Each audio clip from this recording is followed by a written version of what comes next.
Bem, bom dia, boa tarde, boa noite. Não sei qual horário você está assistindo esse vídeo no nosso canal.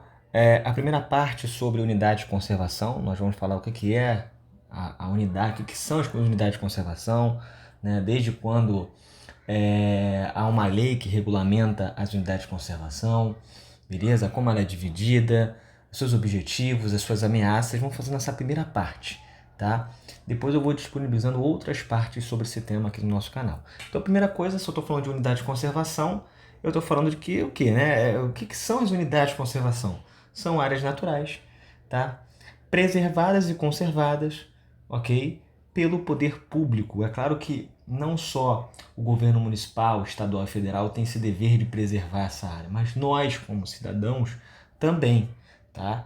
Então, quando eu falo unidade de conservação, são áreas naturais, né, que são conservadas e preservadas pelo poder público, né, tem esse poder principal de conservar essas áreas naturais, mas a gente também, como cidadão, tem o dever de preservar e conservar essas áreas naturais.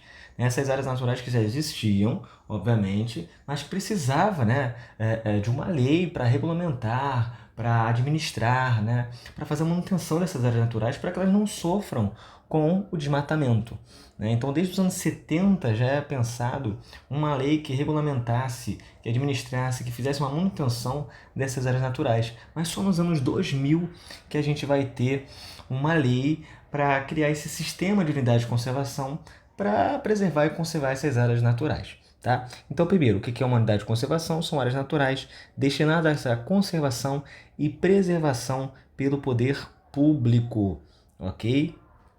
Existe uma lei desde 2000 que vai regulamentar as diversas atividades que acontecem nas unidades de conservação, tá? Ok? Então essas áreas naturais já existiam, mas precisava de uma lei para regulamentar as atividades, né, criar uma administração e uma manutenção dessas áreas naturais para que elas não sofram com desmatamento, né, entre outras situações.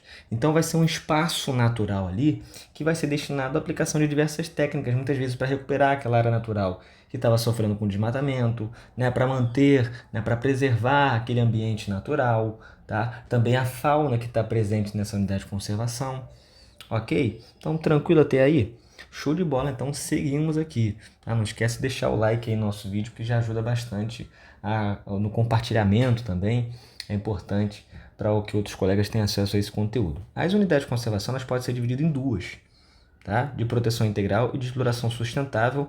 Numa outra parte do vídeo a gente vai entrar em detalhe, né, ali sobre a proteção integral, os tipos de unidade de conservação de proteção integral e de exploração sustentável. Tá? Existem mais de 2.000 unidades de conservação no Brasil e elas estão concentradas mais na região amazônica. Não esqueça disso. E as diferenças da unidade de conservação de proteção integral e de uso sustentável. A de proteção integral, a lei é um pouco mais rigorosa em relação a elas. Você pode utilizar elas mais para fins científicos, para turismo, para educação ambiental. Agora, de uso sustentável, né, existe até uma coleta de recursos que pode ser retirada de alguns recursos naturais dessa unidade de conservação, mas com uma perspectiva de um uso sustentável, né? Você retirar e recolocar, né? Vamos, por exemplo, você vai utilizar a madeira de determinada árvore. Obviamente, você tem que fazer um processo de reflorestamento dessa região, tá? Não degradar o solo, né? Fazer a manutenção desse solo para que você possa utilizar ele mais vezes. Então, não há problema a coleta de recursos naturais ou o uso de recursos naturais, mas que com a perspectiva de que seja recolocado e garanta a sua continuidade. Nessas de uso sustentável também pode ser utilizadas aí para turismo e para atividades educativas. Bom, quais os objetivos das unidades de conservação? Primeiro, a manutenção da diversidade biológica dos recursos hídricos da unidade de conservação é muito importante. Manter a fauna, manter a flora local e os recursos hídricos que estão ali, né, é importante não só para a fauna, mas se for uma unidade de conservação onde tem a comunidades tradicionais, eles possam utilizar esses recursos hídricos. Né? Às vezes esses recursos hídricos também são rios ali que estão levando água para determinadas cidades. Então é muito importante manter os recursos hídricos que estão passando na unidade de conservação. Tá? Segundo ponto, incentivar e promover meios ali que viabilizem a pesquisa científica, os estudos no local, né? Conhecer a fauna, conhecer a flora daquela unidade de conservação, até que para a gente poder aprender e, claro, conservar e preservar tanto a fauna quanto a flora dessas unidades de conservação. Preservar os recursos naturais, né, que são muitas vezes necessários à subsistência de comunidades tradicionais que estão na unidade de conservação. Muitas comunidades tradicionais, né, os indígenas, por exemplo, ribeirinhos, vivem às vezes em unidades de conservação, cara, tá? E às vezes utilizam desses recursos naturais. Entende? Eles também têm esse dever de manter a unidade de conservação, ter um uso sustentável desses recursos naturais, tá? Então, eles também são cidadãos, então eles têm essa importância de preservar e de conservar essas unidades de conservação, mas também a gente tem que preservar esses recursos até para que eles também possam utilizar. Tá? E um outro objetivo aqui é viabilizar a educação ambiental, a relação com a natureza, o ecoturismo. A gente pode visitar algumas unidades de conservação, né? Nós temos aqui no Rio de Janeiro o Parque Nacional da Tijuca, que pode receber visitações, né? Até mesmo alguns locais para banho. Tá? Isso é bem interessante, certo? Aqui para mostrar no mapinha para vocês a distribuição das unidades de conservação por uso, né? Então você vê que estão concentradas mais na região amazônica, tá vendo? Né? Tanto a de proteção integral quanto a de uso sustentável, certo?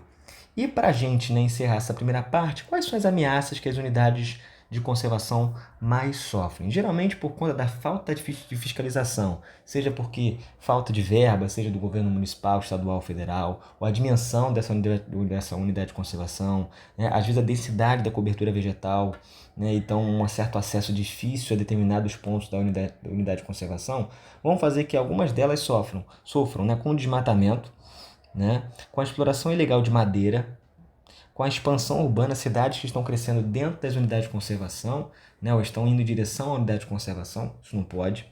Caça de animais silvestres também acontece. E também, no caso, atividade de agropecuária, dependendo da unidade de conservação, não pode, né, principalmente pecuária. Muitas vezes a agricultura está presente ali com algumas comunidades tradicionais e tudo mais, né? Se for de uso sustentável, não há problema, né? Mas por conta dessa falta de fiscalização, por vários motivos que a gente comentou aqui agora, né? Falta de verba, aí não abre concurso muitas vezes, ou processos seletivos para ter mais gente para esse processo de fiscalização. Então a dimensão da unidade de conservação também dificulta às vezes a fiscalização, a densidade da cobertura vegetal, tudo isso vai dificultando às vezes a administração, a fiscalização dessas UCs. Então, elas podem sim sofrer, infelizmente, né, ou com desmatamento, ou com exploração ilegal de madeira, tá? Nesses casos em específico, ok? Bom, a gente vai ter a parte 2, tá? A parte 2 de vídeo, aqui só para mostrar para vocês as unidades de conservação mais desmatadas. A maioria delas estão na região norte, né? E você vê que boa parte delas são de uso sustentável, tá? Então é de uso sustentável que deveria ter o dever, né, de, ok, posso utilizar o recurso natural, mas com a ideia de repor, são as que mais ali, por exemplo, acabam gerando desmatamento, tá? A maioria delas estão na região norte, seja ali de instância estadual ou federal, como vocês viram, certo? Aí, ó, a gente vai falar na segunda parte do vídeo, ok? Sobre a diferença, né, da unidade de proteção integral e a de uso sustentável, a gente comentou, mas os tipos de unidade de conservação, né, que estão dentro do grupo de proteção integral e os tipos de unidade de conservação que estão dentro do grupo de uso sustentável, tá? A gente vai comentar isso num segundo vídeo. Valeu, galera, deixa o like aí, compartilha, falou!